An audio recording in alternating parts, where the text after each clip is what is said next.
Hello, this is Chef John from foodwishes.com with Asparagus Souffle. That's right, we're getting all fancy. Well, actually, that's not true. Souffle is not that fancy. It's actually pretty basic and extremely fun. So it looks like that coming out of the oven. That's what it looks like when we serve it. Yes, it's deflated. We will explain. That's not a problem. Relax. All right, so here we go. I'm going to take one bunch of asparagus. I'm going to cut the tips off, and then I'm going to cut the spears in half-inch pieces. Don't go all the way down. You want to stop when it starts getting woody. All right, no one's ever tasted a souffle and said, all right, this is good, but I wish it was a little woodier. So we only want the tender parts. I'm going to boil that in salted water for only 2 minutes. I just want it to turn bright green. I don't necessarily want it to get tender or soft. I just want it to start to cook. So 2 minutes in the boiling water. I'm going to fish it out into some very cold water, preferably ice water. All right, but it doesn't have to be ice in it as long as it's very cold. That's going to stop the cooking, and that is ready. Set that aside. Now we're going to make a bechamel, a very basic white sauce. We've made these so many times before. Okay, so equal parts butter and flour on medium heat. The butter melts. It forms a paste with the flour. It will look like that. I'm not sure you people that are emailing me having problems with roux, what the problem is, because I don't know. I'm not sure what can go wrong.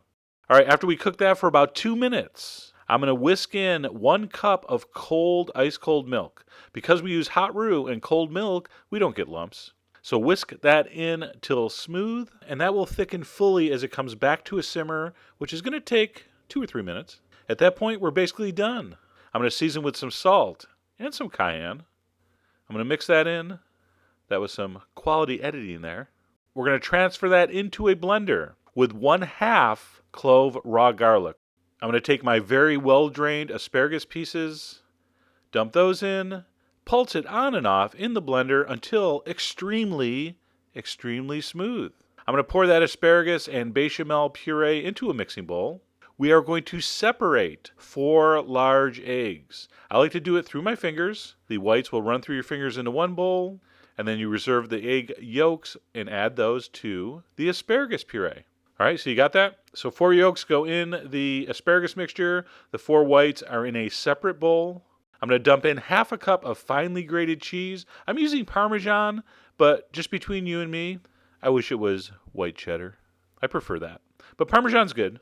Don't get me wrong. All right, go ahead and mix that in. Set that aside. Now, before we beat our egg whites, we want to prep our ramekins and preheat our oven. All right, the oven's going to be 375. I'm going to prep my ramekins with some butter. Grease them generously. Our ramekins are prepped. I'm going to beat the egg whites till not stiff. All right, I want to beat them to soft peaks form. I want it soft and voluptuous. It should look like a beautiful, curvaceous woman wrapped in a really soft cotton sheet. You can see that, right? There's the arm, the elbow. All right, so here we go. I'm going to add 1/2 the egg whites to the asparagus mixture and just stir that in to lighten it up. We're going to use a light touch, but we're not going to be too gentle. Just kind of stir it in. Once the first half sort of disappears into that, we're going to add the second half of the egg whites, and this time we are going to be a little more careful, but we're still not going to be all, super delicate. We're going to fold it in, which means bring the spatula up from the bottom and the sides up over the top, and basically just do that until it's mixed in just barely. See that? Looks like that? You can still see little remnants of egg white here and there. That's fine. That's perfect. Once that's done, I'm going to fill up my ramekins about 3/4 of the way. Now you can get probably 6-ounce ramekins out of this recipe. I'm only going to do 4 here. I basically wanted to experiment with baking the batter later after everything's been mixed to see what would happen. And you can read about that little experiment on the blog. All right, we're going to put those in 375 for about 20 minutes, 20 to 25, until they look like that. Look at those. So beautiful.